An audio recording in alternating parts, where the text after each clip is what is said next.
Okay, so I want to continue this thread of hit testing, but now I want to talk about using these bounding volumes, which we've already talked about before in a previous unit, but it comes up here again. Basically, you realize that often you can do a coarse test before you do a fine-tuned test. You save energy. And the example I'm going to work with will be just using triangles, but you can imagine you're going to have some really complicated shapes, either a really complicated polygon, which takes a lot of work, like a even odd test, or this might be a mesh, right? You might have, 1,000 polygons or triangles or 10,000 triangles in here, right? It could be anything. Excuse me. And that's expensive to test against all of those. The previous solution we had, we test manually against every single piece of geometry, and that takes a lot of work. So what we want to do is we can create a bounding volume. And you can imagine you could pre-process this, probably in object space, right? The bounding volume. And then all you would have to do is translate the corners of your bounding volume up into NDC, and you could test the whole shape in a coarse fashion. If it hits, then you could do the fine test. But if it fails, you've just saved yourself 10,000 tests, right? And you can also imagine doing the same kind of thing with a circle. So the idea, just like invisibility, is you construct a circle or box around the geometry. And then you can test this first.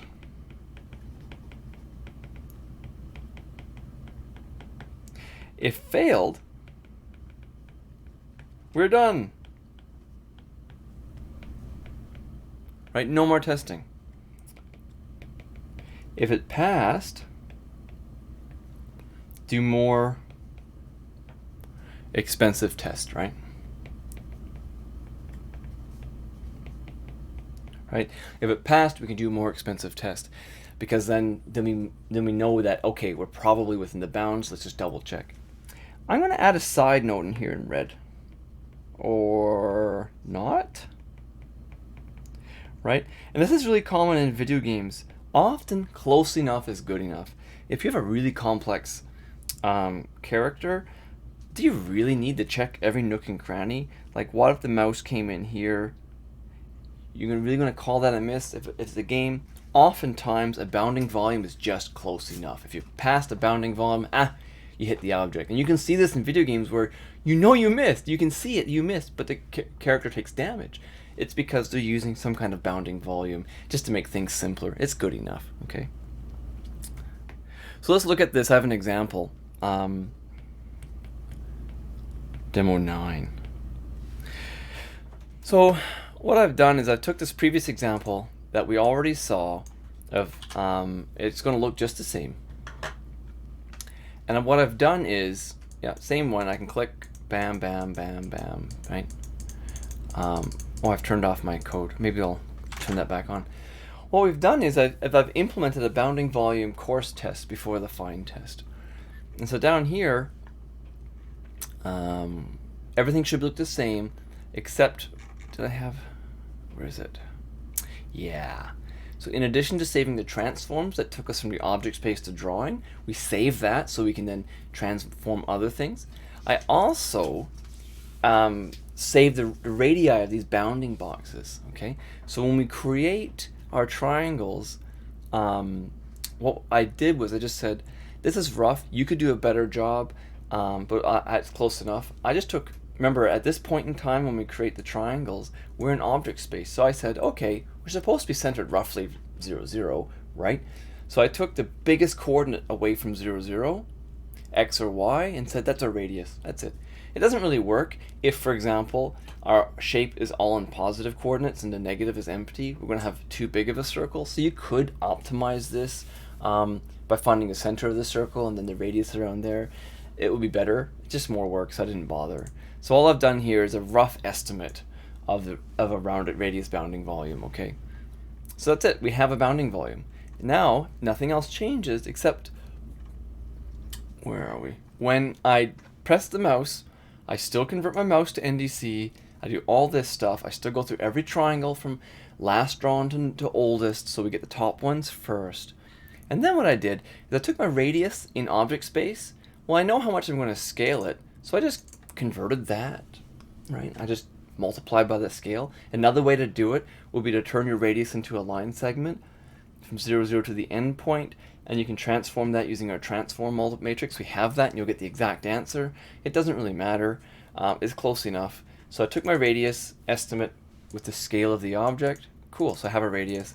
Then I calculate the distance from the mouse center to the center of the object. So what this will do here is, hey look, I'm actually transforming 0, 0 by my object transform.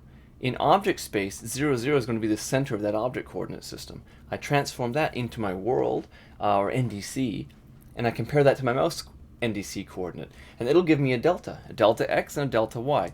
So I transform the object from object space into NDC, the center, and I compare that to my mouse. Okay? So now I have a distance, or a delta I should say, of my mouse pointer from the center, dx and dy, delta x and delta y. And just like in the notes, I want to check if the distance from the mouse to the center is less than my radius.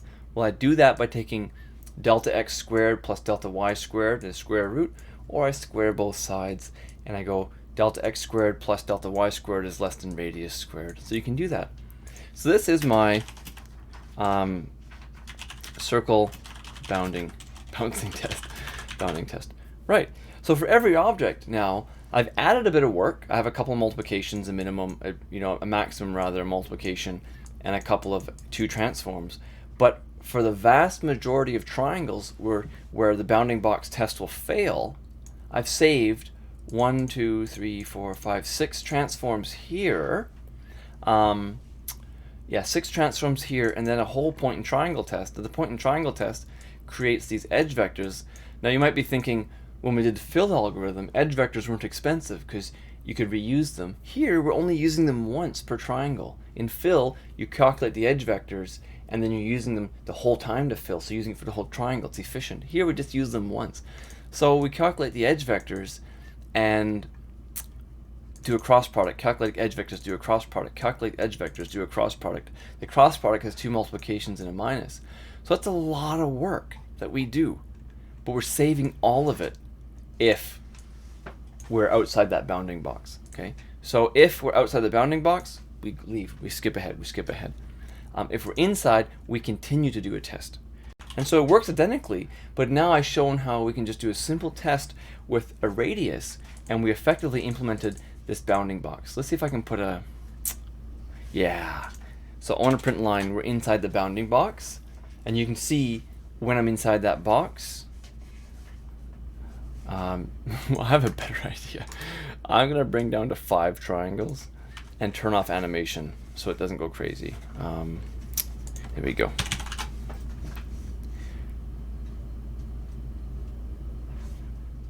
So here, just before, I'm inside the bounding box, of course. I'm outside the bounding box. But look, I'm going to click over here. I'm inside the bounding box, so then it does the full test. Out here, nope. And here, I'm inside the bounding box of triangle 1 and triangle 2. So it has to do 2 tests, right? There we go. Down here, I'm inside the bounding box of 3. I'm inside the 3. I'm inside 4. So we use these bounding boxes to optimize. And in the case where I have lots and lots of shapes, like 10,000, I can save that expensive check and only do the bounding box check. Where it becomes really powerful is if I'm not just bounding a single triangle, it's no big deal. But if I have an expensive geometry with lots of thousands of triangles in there, I do 1 single radius check and I'm done.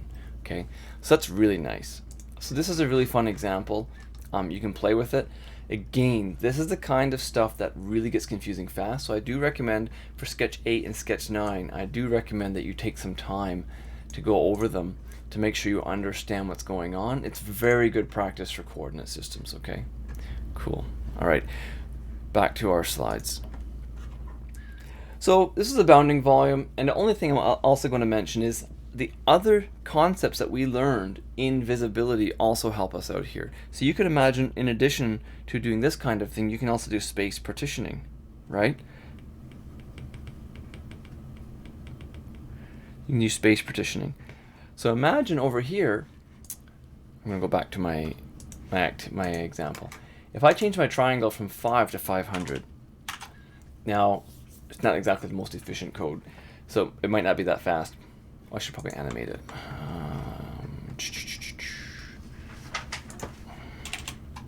Okay. There we go. Yeah, it looks okay.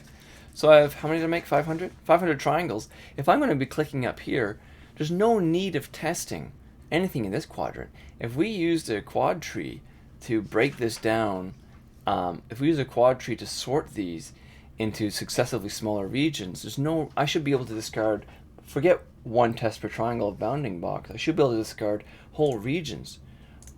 See how many bounding boxes I'm in here? Like, bam, a whole bunch of them. But it's also checking all of these bounding boxes. There's no need to. If we had really busy scenes, we should be able to do some space partitioning to simplify this. Okay, still works, of course. It's really quite nice. But lots of bounding boxes. All right, so back to our slides. So you could imagine implementing this with, you can even do binary space partitioning if you have uneven scenes, or adaptive octrees, quad trees. If you had really busy scenes or really low computing power, to use these to provide additional acceleration. I learned